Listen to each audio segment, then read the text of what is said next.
क्या आपको याद है अपनी पहली सैलरी? 25,000 रुपए भी अगर मिलते थे तो भी हम दोस्तों के साथ बाहर जाना, शेयर्ड फ्लैट, पब्लिक ट्रांसपोर्ट इस सब के अलावा भी पैसे बचा लेते बचा लेते थे। लेकिन आज सैलरी हमारी 3-4 गुना हो गई है, फिर भी हम पैसे बचा नहीं पा रहे हैं। क्यों? वेलकम टू लाइफस्टाइल इन्फ्लेशन, वो साइलेंट चोर जो आपकी फाइनेंशियल प्रोग्रेस चुरा रहा है। आखिर क्या है ये लाइफस्टाइल इन्फ्लेशन? जब सैलरी आपकी बढ़ती है, खर्चे अपने आप स्पीड ब्रेकर तोड़ के आगे भागने लगते हैं। आपकी इनकम जितनी बढ़ी है, उससे ज़्यादा आपके एक्सपेंसेस बढ़ जाते हैं। रिजल्ट, सेविंग्स वहीं की वहीं है। ये ऐसा गेम है जैसे कि आप ट्रेडमिल पर भाग रहे हैं, भाग रहे हैं, भाग रहे हैं। एफर्ट लग रहा है, लेकिन प्रोग्रेस बिल्कुल नहीं हो रहा है। लाइफस्टाइल अपग्रेड से होता क्या है?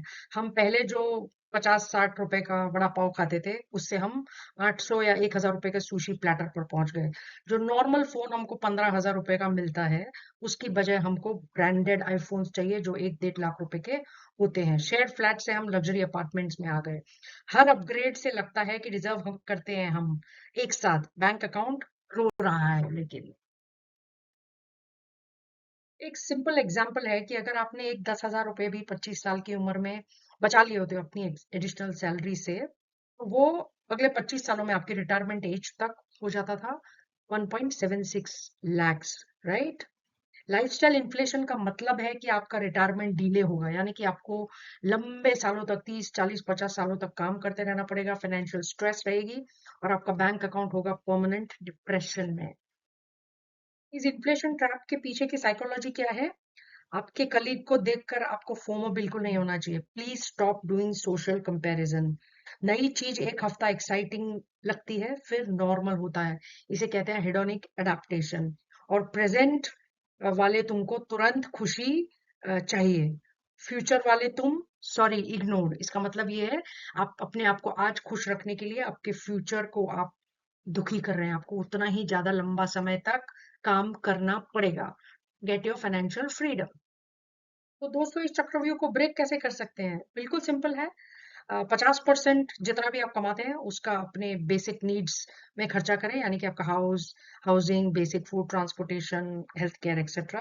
30% आपके वांट्स पे, यानी कि आपको बाहर खाने जाना है, पिक्चर देखना है, घूमने जाना है, ट्रैवल एक्सेट्रा, उस पर खर्चा करिए। 20% नॉन नेगोशिएबल सेविंग्स में होना चाहिए। सबसे पहले अपना एक इमरजेंसी फंड बिल्ड करिए।